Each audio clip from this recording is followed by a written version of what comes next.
Hello, and thank you very much to Cardiomyopathy UK for this invitation to present on digital appointments and future care. My name is William Bradlow. I'm a cardiology consultant in Birmingham. And to start, I want to take us back. Next slide. Back to July 2019. So you might remember, those of you who are sports fans, that famous weekend where Lewis Hamilton won the F1, England won a nail-biting one-day cricket match against New Zealand, and Djokovic won Wimbledon in the longest ever final. 2 weeks earlier, the highest ever temperature had been recorded at the Cambridge Botanical Gardens, and the country was sweltering. Next slide. I want to get your thoughts about your experience of healthcare, but specifically about your experience of outpatient follow-up for your condition in July 2019.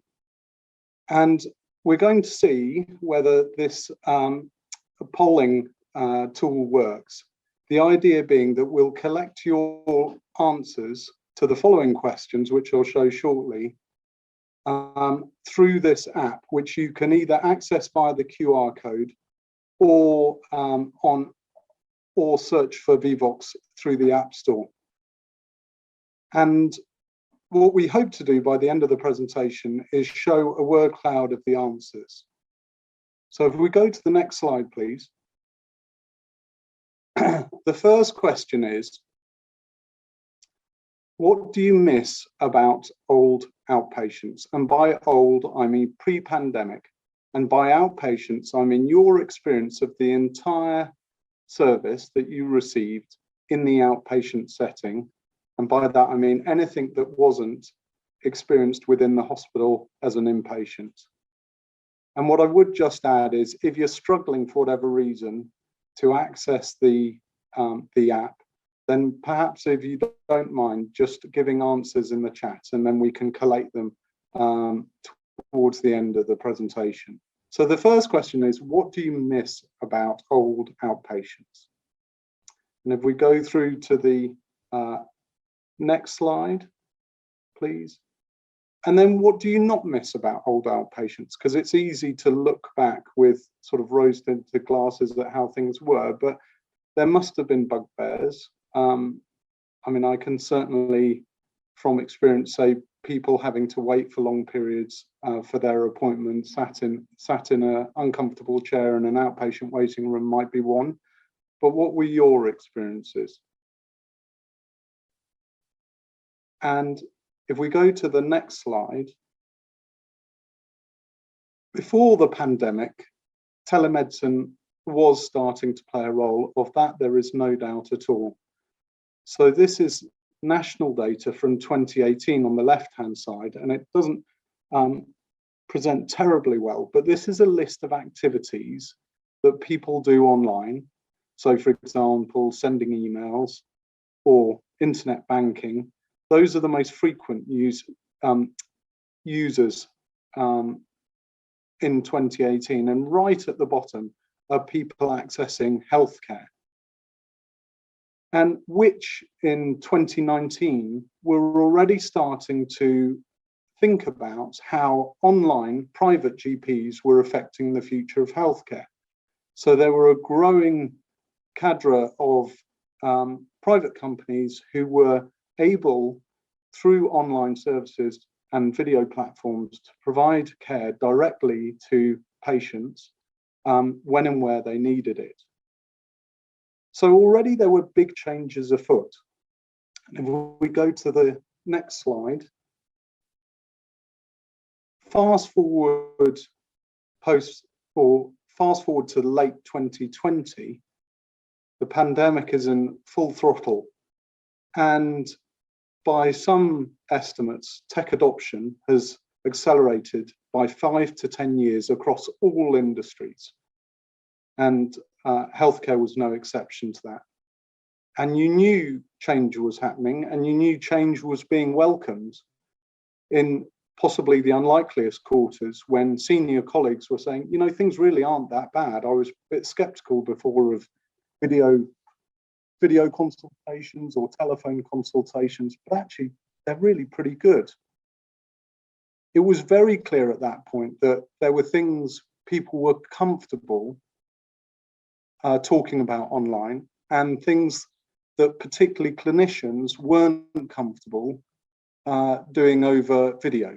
And by that, I mean that I think the general consensus was that wherever possible, we would see people in person for their first appointment, because particularly with cardiomyopathy and myocarditis, there are things that you can only pick up with a physical examination that's very difficult to do over video.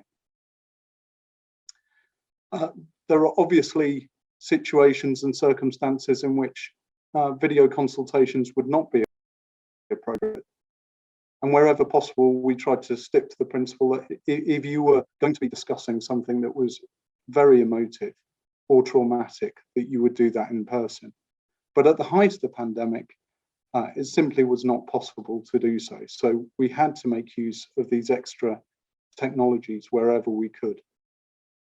Next slide, please.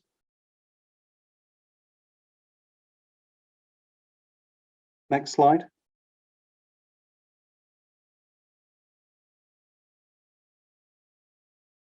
So if we go back one slide,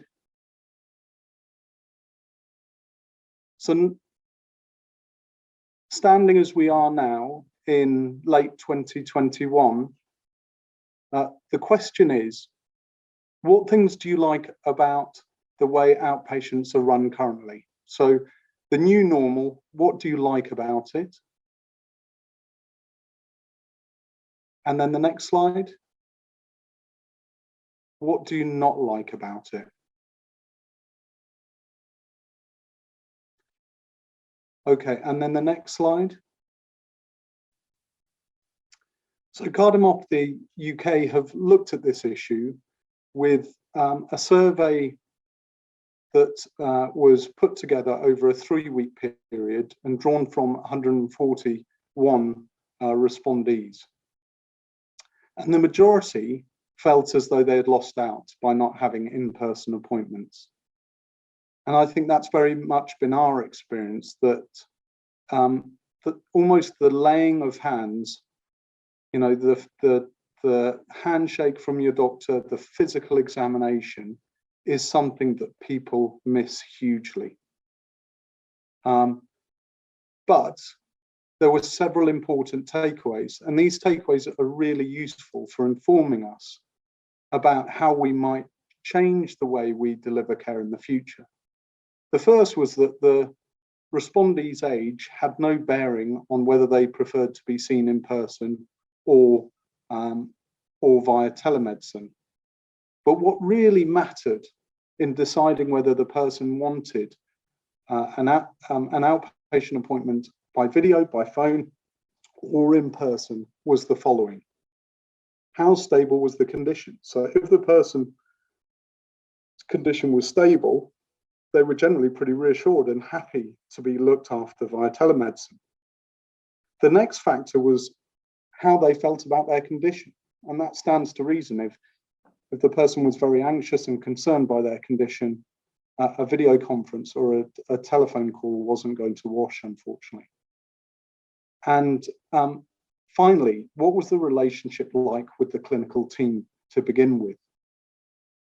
And that's one of the main reasons why telemedicine works less well for new patients, because establishing the rapport between doctor and patient is quite challenging via virtual contact. Whereas if you do it in person, you can establish the rapport. The patient can gain trust in the clinical team. They understand the people that are involved, and then they're navigated to the department itself and know how to get help when they need it. So this is really useful information going forward when we think about delivery of future care. Next slide. So very helpfully, Cardiomyopathy UK have put together a set of tips to prepare you for a virtual appointment. And this has been put together by Jane Partridge, formerly one of our nurses, now a specialist nurse at Cardiomyopathy UK. And I'd strongly recommend that you go to the website to have a look at this. It's all about making the absolute most of that time before the consultation by having everything down that you're interested to know about, so that when you finish the consultation, you're put at ease, you're satisfied that you've learned everything you needed to know from that consultation, and you're not left with any nagging doubts about questions that weren't answered. Next slide. So when thinking about how we move forward from the pandemic, hopefully to a post-pandemic future, what are the trends we need to think about? And these are not just medical trends, but these are, if you like, mega trends that are affecting every single part of life. So the first thing is growing numbers of patients, of people, a growing number of older patients, and cardiomyopathy and myocarditis are no exception. You know, we are diagnosing more people with the condition, thankfully. We're finding more family members affected, and we need to be able to grow capacity to be able to cope with that growth. But I think it's fair to say that we've been struggling even before the pandemic to do so really effectively. So future services need to be able to cope with growing numbers. As you'll hear about during this conference, there are now a range of new medications becoming available or being tested.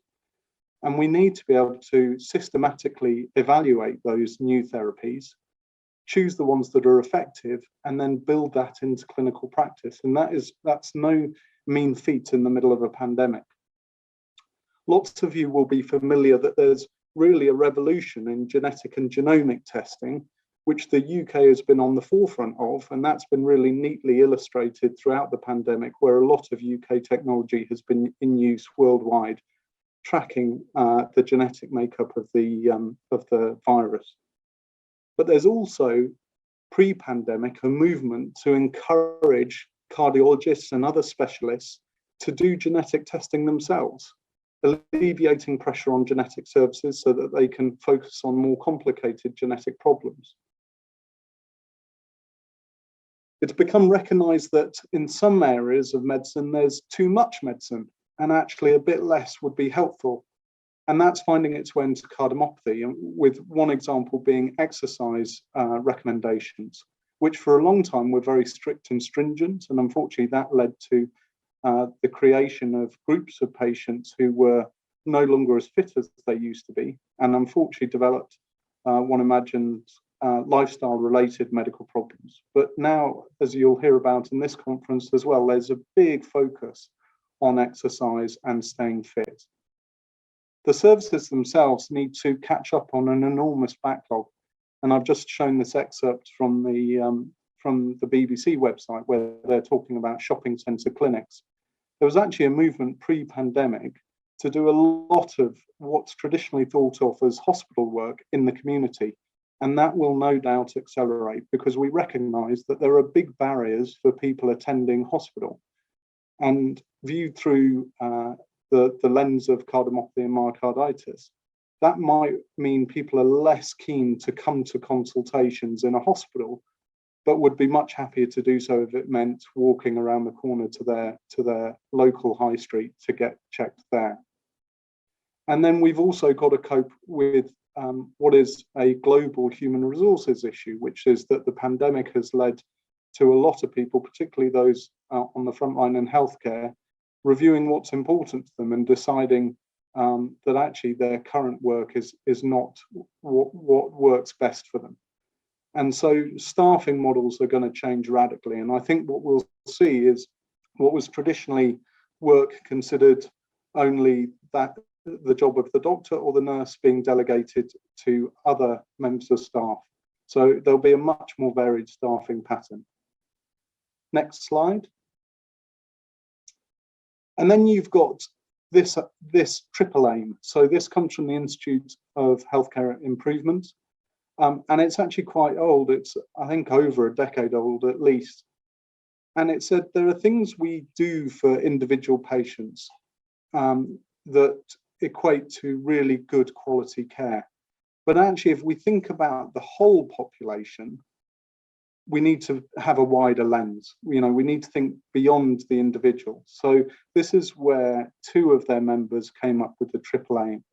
And that encapsulates three different aspects. So the first is, what does the individual patient experience when they have their care? Is it timely? Is it good quality? Is there a focus on reducing waste? And so on. But we then need to focus on the population as a whole and recognize that healthcare only contributes a fraction to what makes a person healthy. It's where you live, it's your lifestyle, it's what access you have to healthy foods and to sports, and so on and so on. So this is really a recognition that healthcare is operating within a much broader ecosystem.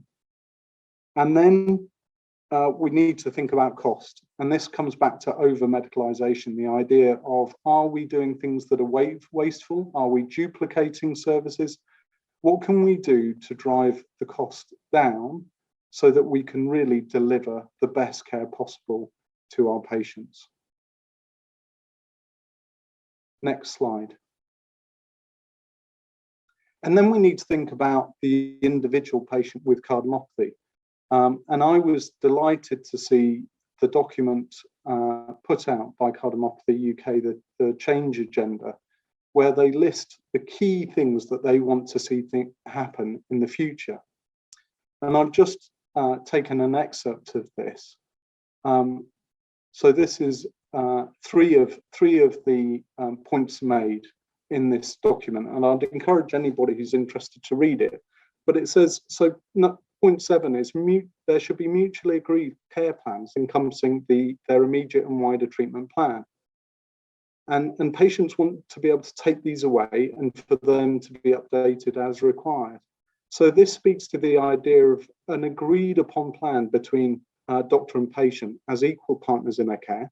It also speaks to the idea that people need access to that information. It's not good enough for it just to be sitting with the hospital or with the GP. It needs to be in the patient's hands to be useful. Point 8 is when newly diagnosed or actively symptomatic, specialist heart nurses should explain and maintain care plans.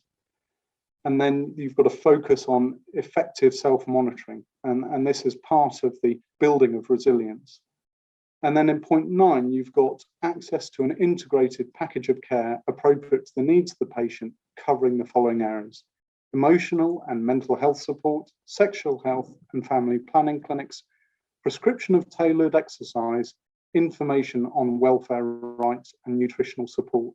And certainly we've found Cardiomyopathy UK immensely helpful for our service, particularly on things like welfare rights, but also on supporting patients through the difficulties the disease presents. And in addition, we've increasingly been using community mental health services to help those individuals whose long-term condition has really impacted on their mental health. And on the right, with permission, is a photo of one of our patients who has an ICD. And this is just to say that this is a really engaged patient, so engaged that they've got this beautiful lifelike tattoo of a heart on their forearm. And this is what we're aiming to do, is improve the amount of engagement patients have in their healthcare. That's also known as activation. And the more activated patients are, it's been well shown, the better their outcomes. So by attending this conference, you're already part of a select group of people who are really focused on their own care. Next slide. So how do we address this massive challenge we have as we continue through the pandemic and hopefully come out the other end, that allows us both to catch up with all of the problems the pandemic has created, but also deal with those trends that I mentioned earlier? And one way to approach it is population health management. And this is the idea that you divide up a group of patients with the same disease into various subgroups, each of which has a different need that can be met in different ways. And by by doing this very tailored approach rather than a one-size-fits-all, you can actually deliver the care to the people who need it most while still serving the others. I just want you to think about this cartoon for the next few slides. So at the bottom are the affected but undiagnosed patients. At the next level, you've got diagnosed patients who sit outside specialist services. The next slide level, rather, you've got patients, sorry, go back one slide. At the next level, you've got patients with uncomplicated disease. The next level, people with complicated disease, and then at the top, the people at the highest risk. So if we think about these different groups, how do we meet the challenge of dividing and managing these different groups? And I'll talk about that in the next slide. So the next slide. The first thing we need to do is find patients. So in the 1950s, there was this very impressive Australian cardiologist called Paul Wood, who worked in London, and he was operating at an amazing time in medicine. You know, cardiac surgery was developing for the first time. There were new diagnostic procedures in the cath lab, and then you had master diagnosticians like Paul Wood who could diagnose patients' disease just by examining their heart and looking at them more closely with heart tracings. And he kept meticulous notes on every patient using this card system, which I dimly remember being as a medical student seeing in GP practices, but has obviously been phased out since and replaced by computers. But the idea was that each of these cards had little holes on their periphery, and you would Paul Wood would identify patients by tearing the hole relevant to their condition. So say they had hypertrophic cardiomyopathy and they were female and they had developed an irregular heartbeat, he would have all of that information on the card. And then within seconds, you could put a knitting needle through the bit you were interested in, lift up the cards, and all the people left at the bottom would be the people you'd be interested in. So I just want to reflect for a second on the fact that in the 1950s, Paul Wood could identify patients of interest in a matter of seconds in this very low-tech but very quick manner. Next slide. Now, fast forward to the current era, and when we want to look for patients who are suitable for trialing new medications, we have a variety of sources, but nothing as quick as Paul Wood's system. So if you're at a centre that maintains a database, you can be very quickly identified through the database, but databases are difficult, they're quite costly to maintain, and they're labour intensive. Or you can look at every new patient who's referred to the service to see whether there are suitable people. You can also reach out to patients through campaigns, or you can go towards your patient groups, and that would include charities, trying to crowdsource people who are interested in taking part in the research. You can speak to colleagues, whether they know anybody, or as a last resort, which unfortunately is the case for a lot of hospitals, particularly those that don't have databases, you go through the notes manually. And that's obviously a very time-consuming piece of work. Now, when we think about patients in the last 18 months, what immediately springs to mind was the NHS's very rapid identification of people who were clinically extremely vulnerable. And the way they did that was to triangulate between different sources of information. One is the medication list that GPs produce. Another was maternity services to find women who were pregnant. And the last was to find people who had either had procedures or admissions to hospital and whose diagnoses and procedures were captured in what's called hospital episode statistics. Next slide, please. But we know from the backlash that those lists produced that they weren't always accurate. And in fact, they generated an awful lot of work for GPs. And the reason for that is shown in this slide. So ICD-10 codes are the codes, these are the diagnostic codes that tell hospitals what diseases their patients who they've looked after during inpatient stays have. And they're phenomenally detailed. So this cartoon just says, if you get injured in a swimming pool in a prison, there is a code for that. But the problem is that most people with cardiomyopathy, particularly in myocarditis, may not necessarily have had an inpatient stay. So the question then arises, well, what do we know about outpatients? And the fact is, unfortunately, very little. So this is NHS digital data. And what we do know is which specialty they've been to. And you can see cardiology is amongst the 5 most common reasons for somebody attending outpatients. But we don't know very much else. You know, we don't know what diseases those people were seen in cardiology clinics or ophthalmology clinics. So finding people for this population health management approach is actually very difficult. But there are lots of technologies being developed to address that. Next slide. So you can then segment patients. You remember I talked about the different groups, and there's now a wealth of scores being generated that help divide people into different risks. Next slide, please. But to do that work and to do it well so that the results are accurate, you need to study lots of patients. And this is one example from a worldwide registry, which some of you may be involved in, called SHARE, which has led to numerous discoveries and new treatments. So there is now an awful lot of collaboration between different centres across the world. Next slide. If you have found your patients and you've divided them into different groups based on whether or not they've got complications and their risk, you then need to monitor them effectively. And this is this slide is taken from our own service, where this is for a group of patients with hypertrophic cardiomyopathy, and what we've done is divide them into the different complications so you can see who has atrial fibrillation, who doesn't, are they on the right treatment? And then likewise, we can do the same for genetic results. But that kind of monitoring is really essential because you need to keep track of everyone. A big fear people have at the moment is being lost in the system.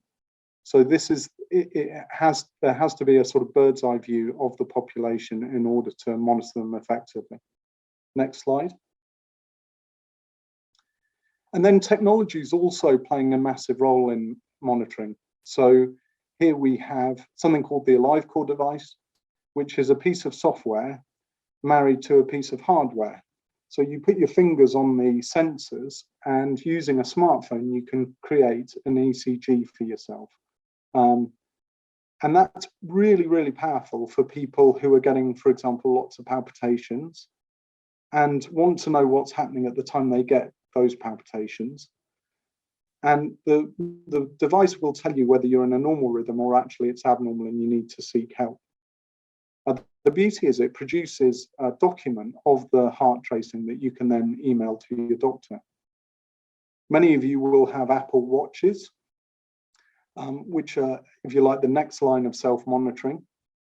And in addition, there are now a whole load of new technologies when it comes to hospital prescribed diagnostic monitoring devices like patches, which one wears in the community, and you either send to a diagnostic center where the results are read, or through Bluetooth, it'll actually send the results day to day back to the diagnostic center, which read the results and then send a report to your GP. So there are very, very powerful new technologies becoming available for patients either to monitor themselves or for their doctors to do so more efficiently. Next slide. And then you remember at the bottom of that triangle, we talked about people who are diagnosed, or sorry, who have the condition but are undiagnosed. And this is a very long title and probably doesn't mean very much to the audience. But what these workers in the US have done is to show that using very detailed analysis of heart tracings, you can identify people who have, in this case, hypertrophic cardiomyopathy, just looking at the heart tracing alone. And that really does open up the possibility of more effective ways of people who are affected by the condition may develop complications, but are as yet undiagnosed. Next slide. The problem with research is that it tends to happen sporadically, and it's heavily reliant on how many resources the centre has and the type of people who are at the centre. So the question is, can we convert all hospitals to an arrangement where they're always learning from the routine data that they produce? And this is referred to as a learning health system. And the idea is that data is collected, analysed, and knowledge generated from the analysis and then put into practice. And so we're starting to see new technologies that can handle the way that data is collected and organised and stored to make it easier for clinical teams to do research that improves care. Next slide. And that will make it much easier, ultimately, to be able to compare care between centres, which is not possible currently. And I just show this quote from Uber, where each city was essentially given control over its data. And that allowed Uber in Chicago to try out new things that ended up making their service better than Uber in New York, for example. So you've got this idea, if data is compared between centres, it leads to hopefully healthy competition between them. Next slide. And ultimately, if you've got a system like that working well, it will improve the communication that patients receive. So for example, on the left is the results of a learning health system from surgeons in the US, where they've talked about the benefits and risks of mechanical devices to support the heart in children with heart failure. And that hopefully gives children, their families, and the carers the information they need to manage care properly. Next slide. Next slide. We'll just go through to the end.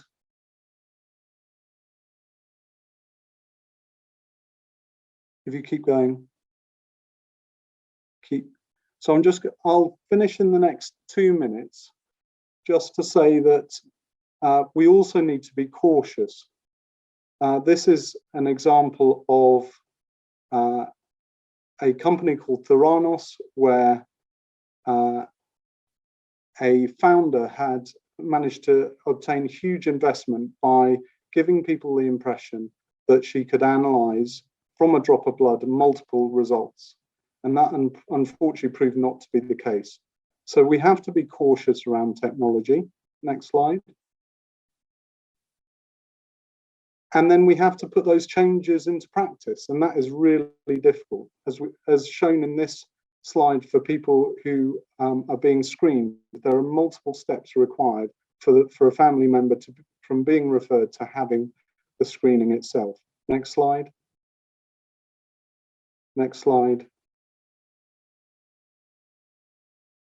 But it can be done, as shown by this sexual health service, who has moved to an entirely digital platform.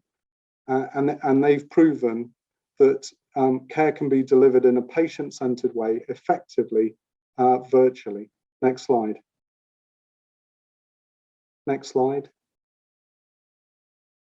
And so to finish, I hope you now have a view of the future of care. And one of the powerful things technology can do is democratize access to expert care. So imagine, if you like, wherever you are in the country, that you will have access to a Professor Elliot-like tool that can advise you on the best form of care for whatever condition you have. That, I think, is going to be the future. So to finish, next slide. In conclusion, we've made a huge amount of progress, obviously in a very short time, in all sorts of areas, but particularly when it comes to the use of technology in healthcare. There are some obstacles, as I've outlined, to progress, but technology as a whole has huge potential in this area, so long as we're mindful of some of the risks. Now, unfortunately, I know there's not time to take questions, but I will be available at 4 p.m. in the clinician-led session to answer any questions you have. Thank you all very much for your attention.